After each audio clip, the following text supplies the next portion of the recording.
नमस्कार, आप सभी लोगों का हमारे इस डिजिटल लाइव सेशन में एक बार फिर से बहुत बहुत स्वागत है। जैसा कि आप सबको पता है कि हम बिहार सत्याग्रह आश्रम से लगातार आपको लाइव दिखा रहे हैं यहाँ की गतिविधियाँ, यहाँ पर जो लोग आ रहे हैं, पूरे बिहार के हर ज़िले से यहाँ पर लोग आ रहे हैं, अपनी समस्याओं को रख रहे हैं, अपनी आवाज़ को उठा रहे हैं।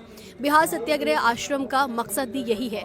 प्रशांत किशोर का कहना है कि हर एक तबके को आवाज़ दी जाए और हर तबके को साथ लेकर के 2025 की जो उनकी यात्रा है उसको वो शुरू करेंगे, जिसकी नींव जो है वो उन्होंने पिछले 2 साल पहले ही रख दी थी पदयात्रा करने के दौरान।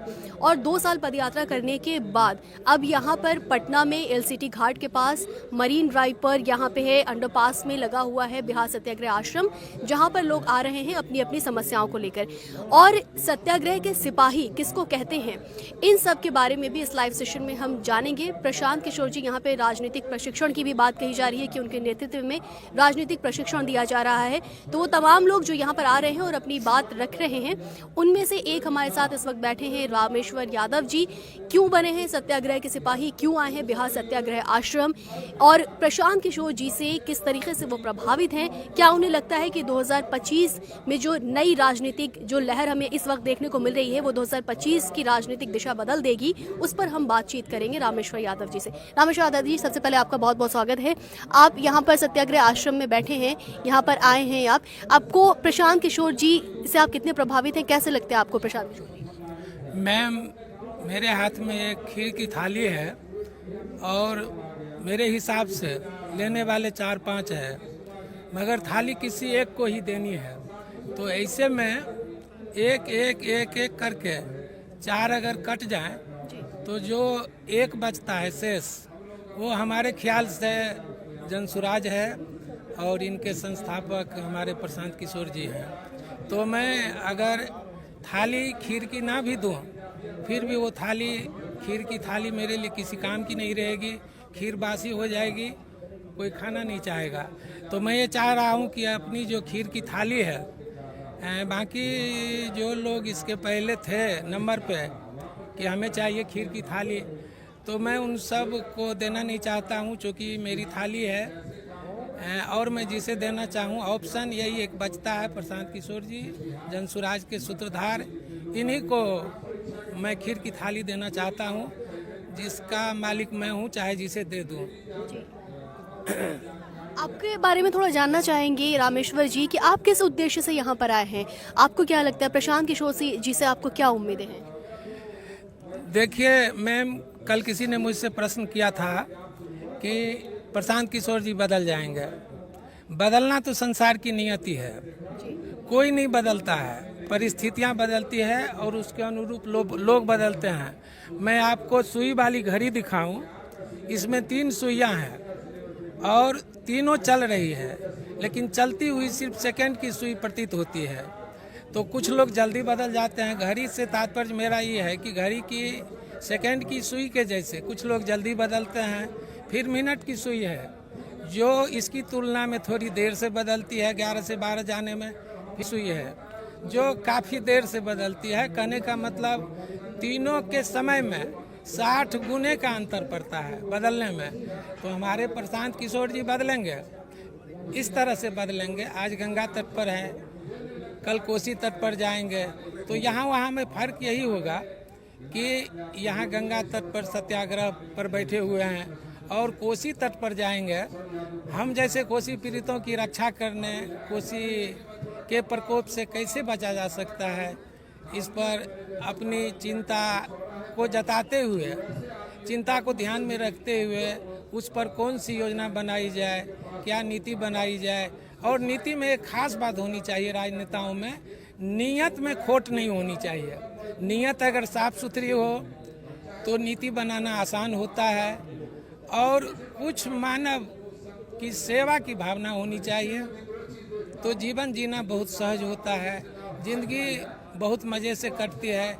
मैं अपने बारे में कहूँ, मैं बिल्कुल साधनहीन हूँ, फिर भी मेरी ज़िंदगी जिस तरह से कट रही है, मैं अपनी ज़िंदगी से संतुष्ट हूँ। आप क्यों जुड़े हैं रामेश्वर जी, आपका उद्देश्य क्या है प्रशांत किशोर जी से जुड़ने का, जनसुराज की विचारधारा से जुड़ने का? मैंने कहा ना मैम कि 4 लोग जो थाली लेने के लिए कतार में है। जी, उस जो आपका जो कथन है ना, आपकी खीर की थाली, उसको हम थोड़ा डिटेल में समझना चाहेंगे। असल में प्रशांत किशोर जी एक विकल्प है। जिस तरह पिछले चुनावों में, विधानसभा के चुनावों में बहुत सारे लोगों ने नोटा दबा दिया, मैं भी काफ़ी देर तक सोचता रहा वहाँ बूथ पर जाके मशीन के सामने कि कौन सा बटन दबाऊं। फिर मेरी समझ में कुछ नहीं आया, जबकि उसके पहले जितने नेता कैंडिडेट थे प्रचार करते थे अपने अपने पक्ष में, तो वो सब सुनने में तो बस सड़क पर अच्छा लगता था, लेकिन जहाँ इलेक्शन का बूथ हो, ईवीएम रखी हुई हो, वहाँ तो अंदर जाने में ऐसा होता है कि वहाँ जाते जाते कईयों के दिल की धड़कन बढ़ जाती है।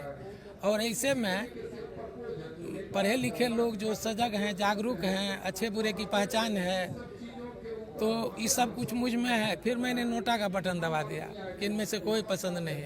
अब ऐसे में विकल्प तो लोग तलाशेंगे ना। अभी हमारे नीतीश बाबू के बारे में वो अमिताभ कुमार दास हैं, दास बोले बिंदास, बराबर में देखता हूँ, वो मुझे जंचते हैं, इनके बारे में बहुत कुछ कहते हैं। तो वो साधन संपन्न लोग हैं, शक्तिशाली हैं, मेरे पास कोई शक्ति नहीं है, बस भगवान की भक्ति है थोड़ी बहुत, और इसी के बल पे मैं बहुत कुछ अपनी औकात से कई गुना बढ़ के भी बोल देता हूँ।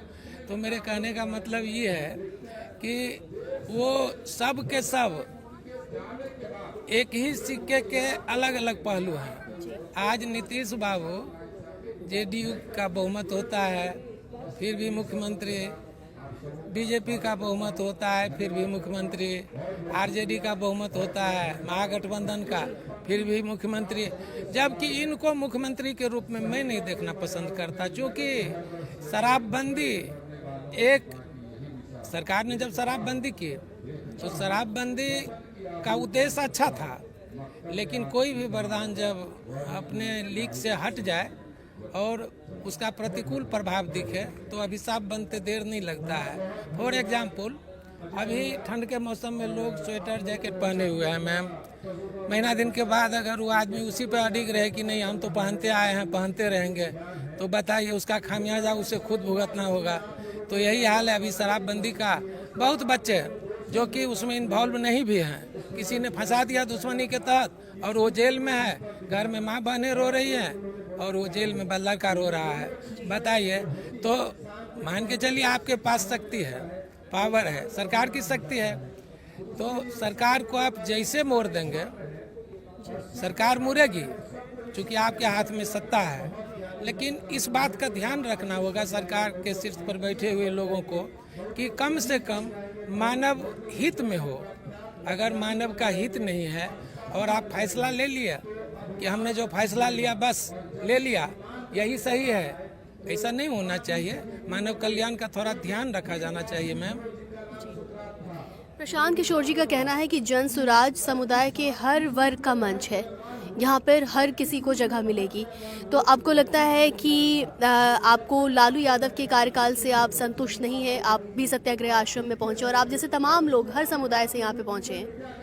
मैम, मैं अपने बारे में बताऊं, मेरा जन्म कल नहीं हुआ है, 60 ओवर है, और ऐसे में जब 90 में लालू यादव की सरकार बनी, मैं यादव होने के नाते, चूँकि मैं पटना में ही था, एक छोटी मोटी दुकान करता था, तो ऐसे में मैं उनके यहाँ आ जा सकता था। लेकिन राजनीति से मुझे शुरू से ही एलर्जी है, और यादव होने के नाते मान के चलिए हमारे घर में किसी तरह की कठिनाई है तो मैं उनके यहाँ पहुँच ही नहीं सकता था, क्योंकि कई चापलूसों से भरे होते हैं, घिरे होते हैं। ऐसे में साधारण आदमी की पहुंच नहीं होती है कि वहां तक पहुंच सके। तो मैंने देखा, पहले ही समझ लिया कि संभव नहीं है मेरे लिए उन जगह तक पहुंचना। तो जब पहले ही पता था कि पहुंचना मेरे लिए कठिन है, असंभव कहिए, जो पॉसिबल नहीं है, तो मैंने प्रयास किया ही नहीं। फिर चलिए और भी विभिन्न पहुँचे हुए लोग, पप्पू यादव हैं और भी बहुत यादव हैं। तो जातीयता से ऊपर उठकर मानवीयता है, और जिन लोगों में मानवीयता नहीं, यादव होने के नाते तेजस्वी यादव या लालू यादव या पप्पू यादव व्यक्तिगत तौर पे हमारी क्या भलाई कर सकते हैं, कुछ उपकार नहीं कर सकते। जातीयता कहीं भी नहीं है मैम।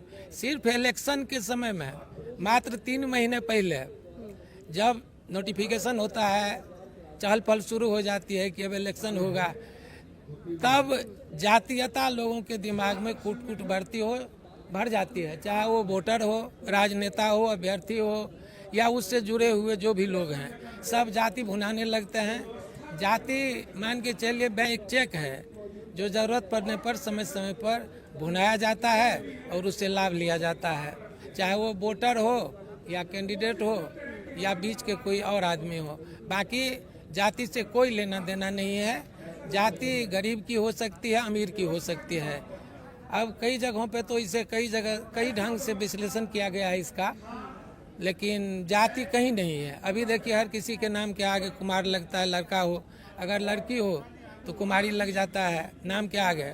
और फिर वही कल बड़े होते हैं, विवाह सूत्र में बनते हैं, माता पिता बनते हैं, तो माता के नाम के आगे भले देवी लग जाए, लेकिन पिता के नाम के आगे वही कुछ, अगर अभी मान लीजिए आधार कार्ड में अगर चेंजिंग करना हो तो कोई ज़रूरत नहीं महसूस करते हैं। बस नीतीश कुमार है तो है, चाहे वो राजीव कुमार रहे चाहे संजीव कुमार रहे, कुमार की जगह जातीयता का कहीं बोध नहीं होता है। यादव होने के नाते, उस समुदाय से उसका नेता होने के नाते और इतने साल के शासन के एवज में लालू यादव जी ने, आपको क्या लगता है कि समाज को क्या दिया?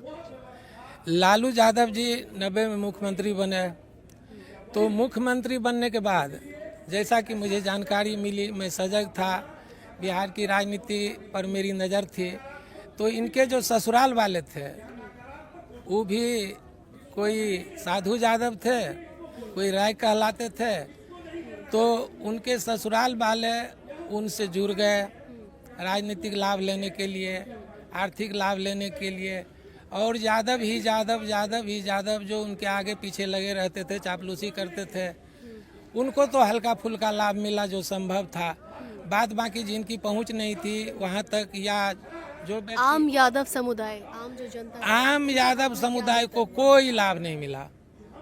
मैं डंके की चोट पे कह सकता हूं कि आम यादव समुदाय, उनके बेटे का तो कहना है कि लालू यादव आवाज थे यादव समुदाय की। लालू यादव समुदाय के आवाज थे। देखिए वक्त की बात होती है मैम, कोई किसी को आवाज देता नहीं। अभी मुझे कौन आवाज दे रहा है? लालू यादव जो राजनेता हैं, उनकी जो राजनीतिक शक्तियां हैं, वहाँ से मुझे आवाज़ नहीं मिल रही है।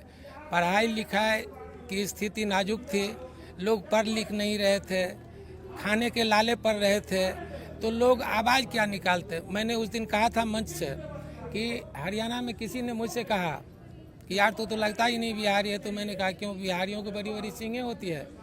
तो उन्होंने कहा नहीं, मेरे कहने का मतलब है तू ना ग्रुप में रहता है बिहारियों के जैसे, ना ही तू उतनी मेहनत करता है। तो मैंने कहा कि मैं उन बिहारियों में से नहीं जो यहाँ खून जलाने आते हैं, मैं खून खरीदने वाला हूँ। है कोई बेचने वाला बताइए? क्यों आपके हरियाणा के लोग हरियाणा से बाहर नहीं क्या? कहाँ के लोग कहाँ नहीं जाते हैं? लेकिन आप इस तरह से मुझसे कह रहे हैं बिहार की छवि जो देश में जो बनी उस दौरान में, वो बेहद निंदनीय है। हाँ, तो मेरे कहने का मतलब यह है, मेरे पास शिक्षा रूपी शक्तियाँ थी और उस शक्तियाँ के बल पे मैंने उसे करारा जवाब दिया और उसकी बोलती बंद हो गई। अगर वही शिक्षा रूपी शक्ति मेरे पास नहीं होती तो मेरी हिम्मत नहीं पड़ती। अभी भी माइक के सामने, एक मीडिया के सामने, कैमरे के सामने कुछ भी बोलने की हिम्मत नहीं पड़ती। और एक चीज़ मैं आपको बताऊं, सरकार में बहुत शक्तियां होती है। सरकार में जो जितना ऊंचे ओहदे पर होते हैं उतनी अधिक शक्तियां होती है उनके पास, लेकिन उन शक्तिशाली को ये पता नहीं है कि भगवान की भक्ति में भी कुछ शक्ति होती है। और ईश्वर की भक्ति जो मेरे द्वारा की गई है विगत कुछ वर्षों में, उससे जो हमें शक्ति प्राप्त हुई है, उसी शक्ति के बल पर। रामेश्वर जी, अगर एक राज्य के सीएम के तौर पर अपने कर्तव्यों का निर्वहन की बात अगर हम छोड़ भी दें, तो जिस समाज की आवाज़ बनने का वो दावा करते हैं लालू प्रसाद जी या उनका जो परिवार है, तेजस्वी यादव जी, तेज प्रताप यादव जी, उस समाज के लिए उन्होंने क्या किया? आपको लगता है कि उन्होंने कुछ ऐसी चीज़ें करी हैं जो वाकईन उस समाज के लिए हैं? यादव समुदाय की जहाँ तक बात कीजिए तो सिर्फ यादव समुदाय के लिए उन्होंने कुछ नहीं किया, बल्कि मैं तो ये कहना चाहता हूँ कि यादव से जो और निचले वर्ग के लोग थे उनके लिए भी उन्होंने कुछ नहीं किया। सिर्फ एक नारा था उनका, मुझे कहते हुए दुख भी हो रहा है और शर्म भी आ रही है कि लाठी घुमावन तेल पिलावन। बताइए, एक राजनेता, एक मुख्यमंत्री जिनकी अपनी एक गरिमा होती है, उनकी अपनी एक जिम्मेवारी होती है, पूरे देशवासियों का हित अहित उसके हाथ में होता है, उनके बारे में नहीं सोच के सिर्फ इतना कहना कि लाठी घुमावन या तेल पिलावन, और नीतीश जी मुख्यमंत्री के कार्यकाल में लाठी चलावन, ये तो बड़ी अशोभनीय बात होती है। लाठी घुमावन, तेल मिलावन, लाठी चलावन, सिर्फ इतना कह देने से किसी का भला नहीं हो सकता। मैम, यादव समुदाय हो या पिछड़ी जाति हो, जो भी हो, जहाँ रोटी की जरूरत होती है वहाँ ये एक्टिंग कॉमेडी से कुछ नहीं होना है। आप अपनी जिम्मेवारी समझिए। सरकार में जो शीर्ष पर बैठे हुए लोग हैं उनको अपनी जिम्मेवारी का एहसास होना चाहिए। जाना तो उन्हें भी है इस संसार से। अभी आपको क्या लगता है कि बिहार की वर्तमान राजनीति में कौन ऐसा नेतृत्व है जो बिहार के पिछड़ेपन से बिहार की जनता को बाहर निकाल सकता है? क्या आपको लगता है कि तेजस्वी यादव में वो काबिलियत, वो कुव्वत, वो ताकत, वो समझदारी, वो अकल, वो विजन है, या उनके परिवार जिस तरीके से उनको भुनाया जा रहा है राजनीतिक तौर पे कि ये बिहार का भविष्य हो सकते हैं, क्या उनमें है? और जहाँ तक बात की जाती है उनकी शिक्षा के ऊपर, तो ये कहते हैं कि 9वीं भी वो पास नहीं कर पाए थे, लेकिन इस पर उनका जवाब ये है कि उनके घर में 2 सीएम रहे हैं, उसका तजुर्बा उन्हें काम आएगा और वो बिहार का नेतृत्व करने के लिए सक्षम है। क्या ये सही है? मैम, आपका प्रश्न बहुत अहम है, लेकिन ऐसे में किसी एक फिगर का मैं नाम लूं, हालांकि मैंने आपका प्रश्न ध्यान से सुना नहीं, चूंकि प्रश्न बहुत लंबा था, आप काफ़ी देर तक बोलते रहे। तो मुख्यमंत्री के लिए योग्य उम्मीदवार, चूंकि बिहार एक राज्य है और राज्य में बहुत सारे लोग होते हैं, 13 करोड़ की आबादी है, इसमें कितने वोटर्स हैं, अलग अलग समुदाय के हैं, अलग अलग क्षेत्र से हैं, अलग अलग उनकी भाषा है, विचार है। तो ऐसे में किसी एक आदमी के बस की बात नहीं है कि मुख्यमंत्री का चुनाव कर दे, लेकिन मैं सभी लोगों से इस बात के लिए आग्रह करूंगा कि हमारे प्रशांत किशोर जी बदल जाएंगे, कोई बात नहीं है, बदलना ही संसार की नियति है। मैंने अभी घड़ी का उदाहरण दिया, लेकिन बदलेंगे नहीं। 2-3 साल तक तो कम से कम जो जुनून है इनके पास, जो जज्बा है, जो कुछ कर रहे हैं, ऐसा नहीं कि देखिए, भरोसा दुनिया में बहुत बड़ी चीज़ है, बगैर भरोसा के कोई भी काम नहीं चलने वाला है। हमारे नीतीश कुमार जी से कई मीडिया वालों ने शराबबंदी का विरोध किया, इस पर इन्हें कई तरह के सुझावें मिले, फिर भी ये उन सुझावों पर कोई प्रतिक्रिया नहीं दी। बस समीक्षा करवाएंगे, कराते तो अब हाई कोर्ट इस पर सवाल उठा रहा है, सुप्रीम कोर्ट सवाल उठा रहा है, समाज में सवाल उठ रहे हैं, बच्चे जेल में हैं और घर में माँ बहनें रो रही है। तो ऐसे में मानवीय आधार पर एक संवेदना के तहत होना ही चाहिए मैम कि दारूबंदी को ख़त्म करके अलाउ कर दे, क्योंकि बच्चे बहुत गलत दिशा पकड़ रहे हैं। कुछ बच्चे तो वो क्या होता है, सुलेशन, ट्यूब साटने वाला सुनते हैं, उसका इस्तेमाल करते हैं, भांग गांजा धतूर का बीज तक पीते हैं।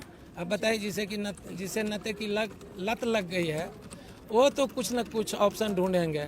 अब बताइए, यूथ जनरेशन जिस राज्य का बर्बाद हो रहा है, गलत नहीं, बहुत गलत रास्ते पर चल पड़ा है।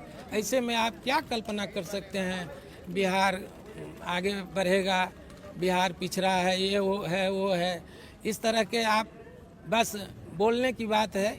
बिहार पिछड़ा कुछ भी नहीं है। मैंने उस दिन इस मंच से कहा था कि बिहार के खेतों से उपजे अन्न खाकर जो युवा एनर्जी कलेक्ट करते हैं, उस एनर्जी को हरियाणा के खेतों में जाके ही खपा देते हैं। मैं ये नहीं कहता कि लोग बिहार से बाहर नहीं जाएं, खुशी जाएं, जाना चाहिए।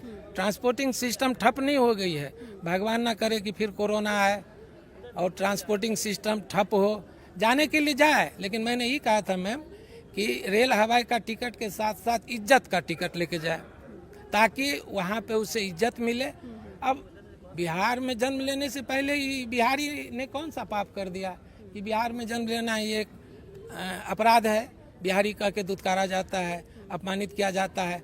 पूरे हिंदुस्तान के किस प्रदेश के लोग दूसरे प्रदेश में नहीं है बताइए?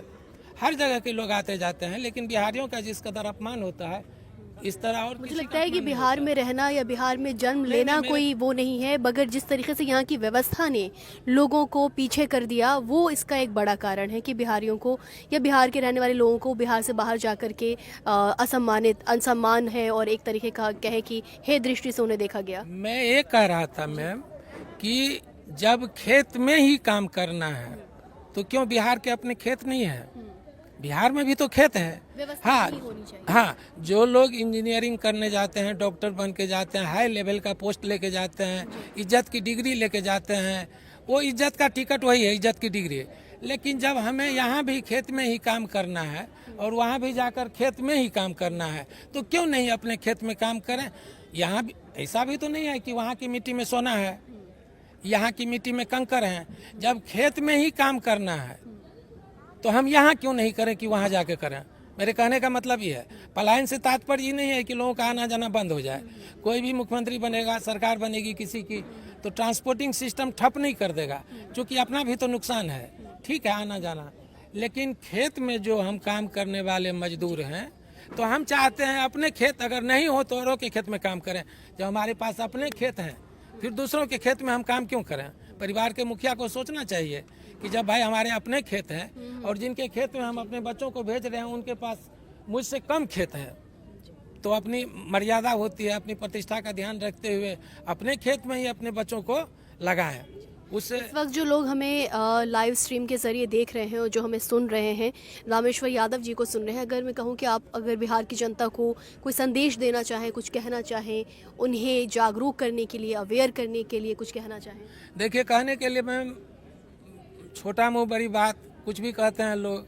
हम कई वो चैनल पे देखते हैं यूट्यूब पर, मनीष कश्यप ने यहाँ कहा कि सब बिहारी चुतिया है, सब बिहारियों को भले मार मार के भगाता है, सारे बिहारी चुतिया, हम भी बिहारी, हम भी चुतिया। हम तो ऐसा नहीं कह सकते। तो बिहार के लोगों को संदेश यही है कि बिहार का लोग अपना अधिकार समझे। हम खेत में काम करने वाले हैं, हमारे पास अगर अपने खेत नहीं है तो हम आपके खेत में जा सकते हैं काम करने, लेकिन आपके पास हमसे कम खेत हैं और फिर हम या हमारे परिवार के कोई सदस्य आपके खेत में जा रहे हैं तो हमारे परिवार के लिए डूब मरने जैसी बात हुई। हाँ, आपके खेत की अगर हम वहाँ जो फसल बोई गई है उसकी समीक्षा करने जाएं, सर्वेक्षण करने जाएं, कुछ देने जाएं, कुछ लेने जाएं, प्रतिष्ठा के साथ जाएं, वो अलग बात है। लेकिन आपके खेत में खुरपी कोदाल और हंसुआ चलाने के लिए हम नहीं जाएंगे, क्योंकि हमारे पास अपनी ज़मीन है, अपनी एक गरिमा है, अपनी इज्जत है। सारी चीज़ लोग नहीं गंवा बैठते पैसे कमाने के लिए। एक बात मैं आपसे पूछूं, कोई भी युवक घर में माँ है, बहनें हैं, वाइफ है, बच्चे हैं, सबको छोड़ के जब घर से विदा होते हैं तो उनके आंखों से अश्रुधारा फूट पड़ती है। शौक से नहीं जाते हैं मजदूरी करने, वो भी किसी के खेत में, किसी की फैक्ट्री में मैनेजिंग करने जाए वो अच्छी बात है, लेकिन किसी के खेत में काम करने जाते हैं वहाँ कोई टेक्निकली ट्रेनिंग की ज़रूरत नहीं होती है, तो ट्रेनिंग लेने भी नहीं जाते हैं। अपने खेत में काम करें और इसमें कोई बहुत बड़ी योजना बनाने की ज़रूरत नहीं है, थोड़ा सा बुद्धि को घुमाइए। बिहार सरकार अगर मुझसे सलाह मांगे तो मैं देने को तैयार हूँ, निःशुल्क, मुझे कुछ नहीं चाहिए। और इसके लिए बिहार में कुछ ऐसी टेक्निक अपनाई जा सकती है बिहार के खेतों में, ये हरियाणा के लोग हमारे बिहार में आके काम करेंगे। यही बात प्रशांत किशोर जी का भी कहना है कि जब बिहार को हम तब मानेंगे कि विकसित हो गया है या उसका विकास हो गया है जब बाहर से लोग यहाँ पर आकर के काम करें, फैक्ट्रियाँ लगाएं, यहाँ पर काम करें, यहाँ के लोग सिर्फ बाहर जाकर के काम ना करते रहें। तो आपको लगता है कि प्रशांत किशोर जी बिहार के लिए 2025 के लिए एक बेहतर विकल्प और नेतृत्व, मजबूत नेतृत्व है? बिल्कुल, मैं इससे सहमत हूँ मैम, चूँकि कई बातों में मैं इनसे सहमत हूँ। मैंने जब 23 तारीख को इनसे मिला तो मैंने कहा था कि सर आपकी एक बात से हम पूरी तरह सहमत हैं, कोई भी मुख्यमंत्री बने बिहार का नीतीश कुमार नहीं बन सकता। इसके कई कारण हैं जो हम आपको गिना सकते हैं, एक एक करके 8-9 कारण मेरे जहन में है। तो उन्होंने सहमति जताई और मेरी बात पर उनको विश्वास हुआ, तो उन्होंने कारण नहीं खंगाला कि क्या क्या कारण है। तो मैंने कहा कि कई लोगों से हमारी डिस्कशन हो चुकी है कि नीतीश कुमार मुख्यमंत्री नहीं बनेगा। इसके ये भी एक कारण है कि 20 वर्षों से इन्होंने जो कुछ भी किया, कुछ अच्छा किया, कुछ गलत किया, मैं बुरा नहीं कह सकता, क्योंकि इंसान है, भगवान वो की 9 कारण क्या है रामेश्वर जी? वो 9 कारण शॉर्ट में हम जानना चाहेंगे कि वो 9 कारण क्या है? कौन सा कारण? वो 9 कारण क्या है? 8-9 अच्छा, 9 कारण कारण जिसकी शॉर्ट में वजह से सुनिए। मुख्यमंत्री नीतीश कुमार जी नहीं बन सकते हैं। पहली बार फर्स्ट कारण ये मैं बता रहा हूँ कि इन्होंने शराबबंदी की, जिसका दुष्परिणाम सबके सामने है। कई चैनलों से बार बार इस बात की चर्चा होती है कि विफल है। शराबबंदी का बहुत दुष्परिणाम सामने आ रहा है। दूसरा कारण ये है कि जब मान लीजिए 2005 में जब ये पहली बार मुख्यमंत्री बने, तो उस समय जो इनकी सोचने समझने की शक्ति थी, चेतना थी, अनुभव था, वो सब एक कुशल प्रशासक के लिए जो होना चाहिए सब कुछ उनमें था। लेकिन अभी जिस उम्र के जिस दौर से वो गुजर रहे हैं, तो ऐसे में एक चीज आप मान लीजिए मैम, इंसान कितना भी बड़ा ओहदा पर हो, बॉडी में वही पार्ट्स है जो एक साधारण आदमी के बॉडी में पार्ट्स हैं। तो इस हिसाब से ईश्वर का फैसला तो मानना ही पड़ेगा। उनकी चेतना उस तरह से काम नहीं कर रही है जितनी कि 2005 में कर रही थी। अगला कारण? तीसरा कारण, शिक्षा के क्षेत्र में मैं क्या कहूँ मैम, आपने ड्राइवर नियुक्त किया गाड़ी चलाने के लिए, आपको ड्राइवर की ज़रूरत है, सिर्फ उसके लाइसेंस पर ही आपने उसकी नियुक्ति कर दी। सिर्फ लाइसेंस पर नियुक्ति कर दी, आपने ये नहीं देखा कि उसको स्टीयरिंग थामने आता भी है या नहीं। ऐसे में आप गाड़ी में सवार हुए, वो ले जाके आपको गड्ढे में डाल दिया। तो शिक्षा जगत का यही हाल है। गुणवत्तापूर्ण शिक्षा देने का दम भर रही है बिहार सरकार, लेकिन मैं ये कह रहा हूँ मैम, गुणवत्तापूर्ण शिक्षा 10 में से 9 शिक्षिकाएं नहीं लिख पाएंगे। अब आप कहेंगे इसके लिए आप सरकार को जिम्मेवार नहीं ठहरा सकते। मालिक आप हैं, सारी ताकत आपके पास है, नियुक्ति के जो भी प्रक्रियाएं हैं आप सारी प्रक्रियाएं अपनाइए और एक उस शिक्षिका को या शिक्षक को उस काम के लिए नियुक्त करिए जो कम से कम गुणवत्तापूर्ण नहीं, सत्याग्रह, कम से कम सत्याग्रह पढ़ने की उनमें क्षमता हो। बिहार सत्याग्रह ना भी पढ़ सके, आश्रम ना भी पढ़ सके, बिहार तो पढ़ सकता है। लेकिन ऐसे में दुख होता है कहते हुए, कई शिक्षिकाएं सिर्फ सिग्नेचर करती हैं। बताइए कितना दुखद पहलू है।